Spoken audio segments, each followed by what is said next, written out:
With any repair that comes through our shop, our end goal is always to get it back to pre-loss condition, and honestly even better than what it was when it came in as our goal. Even with hail damage, we are super thorough, go through every panel extensively to make sure that every dent that is on the vehicle is touched and is repaired back to that pre-loss condition.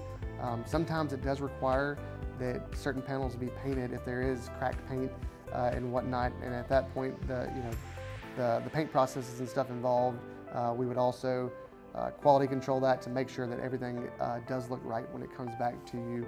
And once the keys are handed back into your hand, we want to make sure that you aren't wowed by it.